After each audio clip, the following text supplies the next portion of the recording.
At the United Beet Innovation Center, we conduct research for the sugar beet varieties of the future, for every country in which sugar beets can possibly grow. Usually, the development of a new sugar beet variety takes up to 10 years. However, at the Innovation Center, we develop varieties faster than ever before in plant breeding history. Different climates, soil types, and a wide array of pests and diseases are being analyzed with the utmost precision.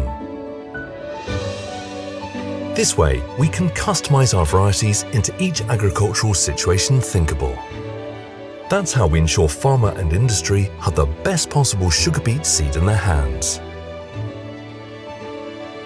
The Innovation Center is a textbook example of cutting-edge technology under glass. Fully climate-controlled conditions allow ideal sugar beet seed production and growing conditions, making provision for the breeding process to move forward faster and more efficiently.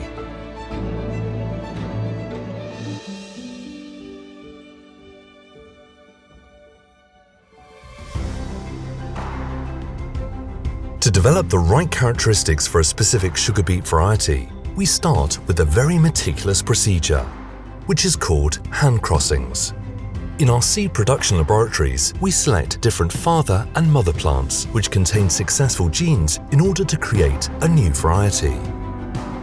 We use the pollen of the father plant to pollinate the mother plant, therefore literally giving nature a hand to produce new combinations of successful genes.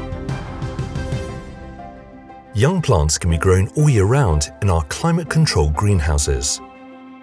And after a period of induced cold, they start to flower. On these flowering stems, we conduct thousands of hand crossings each year, therefore raising the odds in finding the characteristics we need. If we find these characteristics, we isolate them by inbreeding the plants. After a few generations of inbreeding, we find the desired breeding lines, which our breeders use as a base to create the commercial sugar beet varieties. At our Innovation Center, classical breeding methods are always supported by innovative biotechnology techniques. Thanks to DNA marker analysis in our laboratories, we can create an immense database of sugar beet plant DNA, fathers and mothers showing their particular characteristics. This will help us to both steer and speed up the hand crossing and selection process. Therefore, we take leaf samples from the plants in the greenhouses and analyze them in the genotyping laboratories. The leaf samples, which have been taken from the plants with potential new combinations of successful genes, are then processed in the genotyping laboratories. Here, our scientists map out the DNA of the different sugar beet plants. Genotyping enables the selection of the exact characteristics needed by a particular variety for specific circumstances in a distinct region by finding small differences in the sequence of a DNA string. The leaf samples go through different stages in order to define the DNA sequence of the sugar beet plant. Due to this research, we are able to define which genetic markers are linked to which characteristics. That's how we know, for example, whether some resistance is present in a plant or which plants are, by nature, performing better in different climatological conditions. Once again, with this valuable information in hand, the breeding team is able to continue its research with the best plants available. However, we don't stop here. We also have another way of defining whether a sugar beet plant is able to handle different stress factors.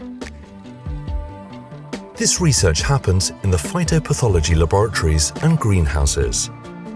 The sugar beet crop is threatened by several pests and diseases. These diseases are caused by either viruses, bacteria, fungi, worms or insects. These organisms, or pathogens as we call them, manifest themselves in the root or on the leaves of the sugar beet plant. By examining them in detail, the phytopathology team can steer the selection process and develop resistance to the different diseases. For each of the diseases, a pure inoculum is prepared in the laboratory. Then, this pathogen is put onto the plants in the greenhouses under climate-controlled conditions, simulating the natural environment for a specific pathogen. After a few weeks, the team is able to separate the sick from the healthy plants. Only the healthy, or resistant plants as we call them, are kept for further breeding work. Also, our diagnosis lab is fully deployed to examine existing sugar beet diseases. Customers from all over the world can send us their infected sugar beet plants, which are then thoroughly examined. A custom-made diagnosis is sent back, and our teams then propose an appropriate solution.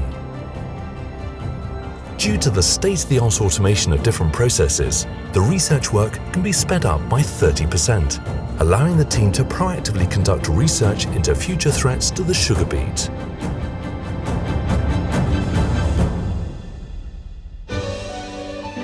By now, you are certainly aware of the fact that plant breeding is a numbers game. After extended research on thousands of plants, we continued with only a few selected seeds from father and mother plants, then multiplied the best offspring on a larger scale in order to have a lot of potential options to choose from. By constantly and innovatively eliminating the plants that don't meet our high standards, we are able to select nothing but the best possible sugar beets to release on the market. That is what we do, day in, day out. This is sugar beet research at its best. This is the United Beet Innovation Center.